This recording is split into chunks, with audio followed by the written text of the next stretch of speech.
Hi, I'm Nate Adams, CEO of HVAC 2.0, often known as Nate the House Whisperer. And today I want to talk about what's probably going to become a new name for curve. So we have the duck curve. I think we should have something called the bell cliff, or how to kill decarbonization. And in fact, it's basically how to kill any new technology adoption. So I want to think about an efficiency program or a rebate program or anything that is aimed at decarbonization. I've been in the efficiency world now for just shy of 20 years, and I've watched a lot of ugly stuff happen. But at the beginning of coming out with most programs, most people tend to be excited. You know, there's a little bit of talk about it. Contractors are getting geared up, and you see a demand bump come up. So things start to grow pretty quick. That's a fairly typical program start. The issue is, after a little while, growth begins to slow, and it hasn't necessarily gotten that. It's not that popular in the grand scheme of things. I don't know of any state programs that have broken 10,000 projects per year for building performance. And that's not that great, because the two biggest states for that are New York and California, which are two of the most populous states in the country. Well, California is the most populous. So a lot of money's been thrown at this to not have it continue to increase. And then at some point, the program always ends. The bar closes. You don't have to go home, but you can't stay here. And what happens is numbers crash. And more often than not, it takes contractors out too, because this can create a don't feed the bears problem, where you start feeding the bears and you basically put them into a cage and you're feeding them. And then one day the program ends and you leave them in the cages to starve to death. Seen it again and again and again. So this is what happens. The numbers crash. But right here, things look good. So let's take a look at a market-based program, which, if you aren't familiar with my thinking, now I like market-based stuff. Where have you been? So welcome. I'm glad that you somehow ended up with this video, but it's kind of surprising that you wouldn't know that. So the issue with market-based programs is getting things rolling is a lot harder, because you have to do the actual work. You can't just throw money at it and expect something to happen. You have to develop the contractor network. You have to develop the business model. You have to develop the sales process. All of these things have to get done, and then things start to move very slowly. So early on, see, look, the program looks kick butt. This is amazing. But then, it dies. But what you want to have happen is the green curve, where it continues to go up and up and up and up. That's what we want to see. And I'll show in a minute that it doesn't keep going vertical like this, because it can't. But you want it to accelerate very quickly. I mean, if we want market adoption, we need this slope to go as vertical as humanly possible. And I'll come back to that in a minute. But in the meantime, on the bell cliff, whatever program that you want to do, ask yourself, can you 1,000x it? Can you scale it infinitely? And if not, that's a problem. It's going to end. And so you end up with an unsustainable program, and you create a bell cliff. We don't want a bell cliff. It's what we want to avoid at all costs. I mean, I was born in 1978. That was Jimmy Carter era. That's when a whole lot of efficiency things started happening. None of them have ever scaled and kept going.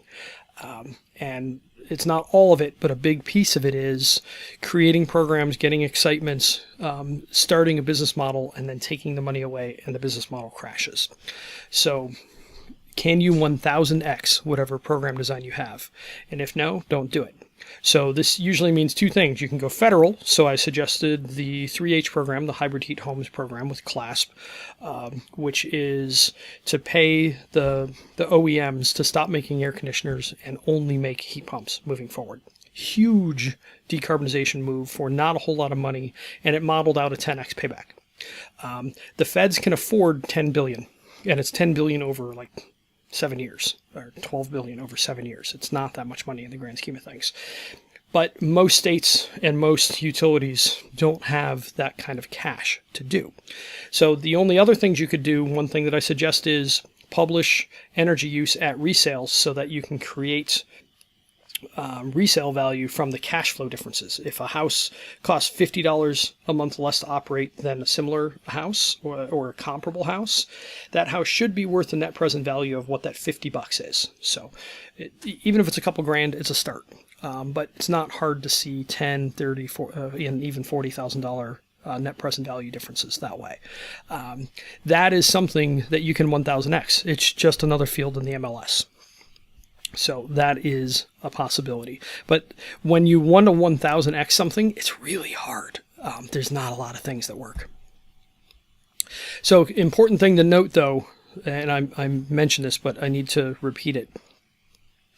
A efficiency program looks way better right here. I mean, look, this is just barely getting off the ground. It's not really moving. It's tempting to look at this and judge, but then that happens. But long term, figuring out something that can scale infinitely, that is entirely market based, is the way that things, they grow and they keep growing. Because if we want to decarb, we can't stop. We can't have a solar coaster doing this. We can't do that. We need to continuously go up for as long as we can until we really get into the mass market. So, and here's what this is related to. This is from Jeffrey Moore's Crossing the Chasm. I can't recommend this book enough. It's one of my favorite books. And he studied technology adoption. And what happens is you get the early market. These are the ooh shiny crowd. These ones are the seriously ooh shiny crowd. And then the next ones are the ones that like to have things before their friends. The issue is these people put up with crappy things, with incomplete products. Over here, they don't. So if you want to get to the mainstream market, which is, ballpark 84%, you have to create something that's genuinely good. So when you look at these two curves, this is what they look like. There's this curve. Look, it's the bell cliff. There you go. So it doesn't cross the chasm and it dies. If you want to continue to go up, you have to get to the mainstream market. So you can't give something a push and assume that it will get going, because they don't. All right? They just don't. I've been watching this for a long time.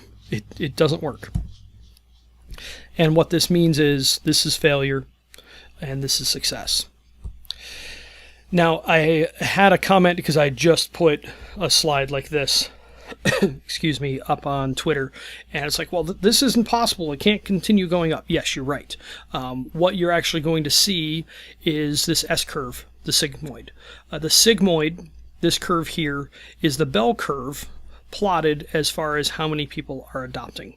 So right in the middle of the bell curve, so 50-50 on either side of it, you are at 50% market share. So see how quickly this is going up? So you're really screaming as you go through here, and then you hit an inflection point at the laggards, the people that don't really want to buy stuff. This applies everywhere. I'm working on HVAC 2.0 onboarding, and I have, I think, 4 videos on the S-curve. S-curve is just such a critical thing to be aware of, and we need to create this. We don't want to have this come up, crash. We want to have the whole market be gone through.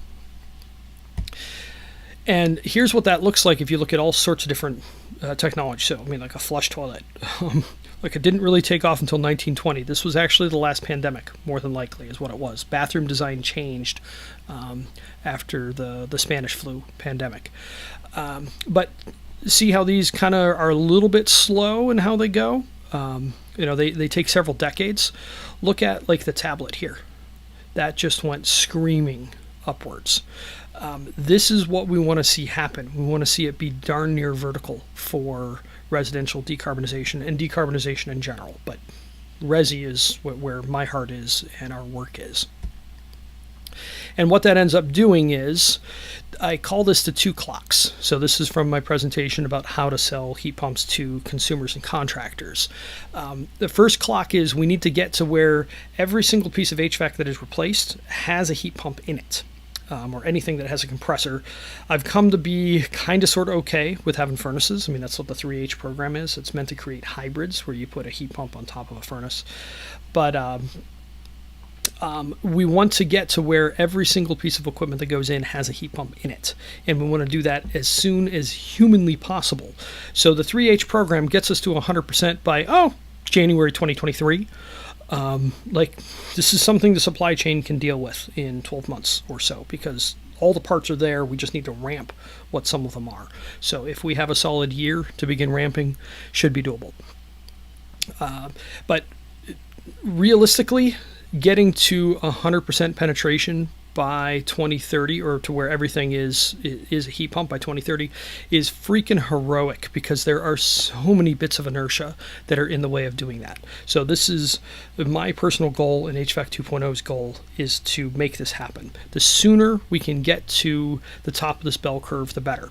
So once we get to where 100% of replacements involve a heat pump, then we start about the 20-year replacement clock. So like cars last 15 or 20 years, HVAC systems last 15 or 20 years. So once we are replacing every single one that's failing with something that's electric, we still have a 20-year time frame until we run through stock.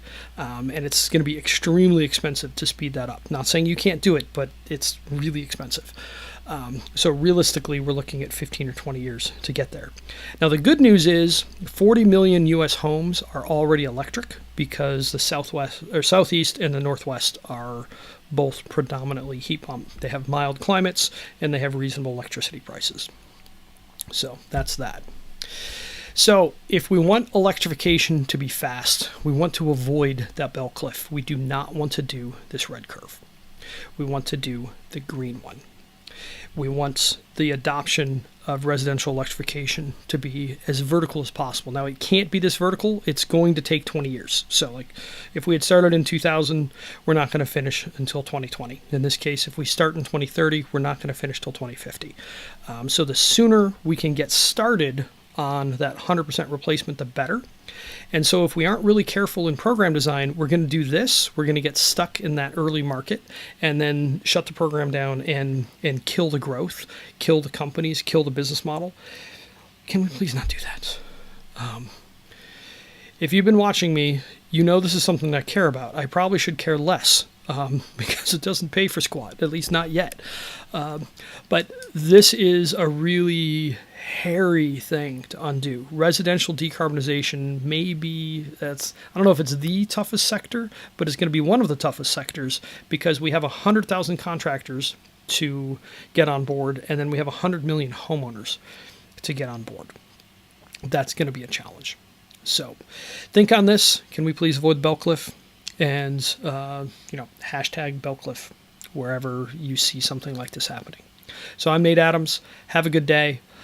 And if you haven't made a plan for your own life, please go make a plan. How are you going to decarbonize your own life within the next 5 years or thereabouts?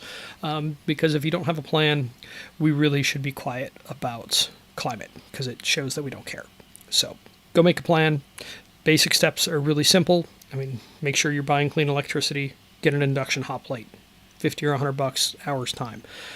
Then figure out how are you going to replace anything that burns gas in your house, and then what electric car actually suits your needs and hopefully budget. And then the last one, the hardest one, is HVAC. So hopefully we'll have a good network soon of HVAC 2.0 contractors, so that this process won't be too onerous, because right now it is, to be frank. So anyway, bell cliff, avoid it. Talk to you next time. I'm Nate. Bye-bye.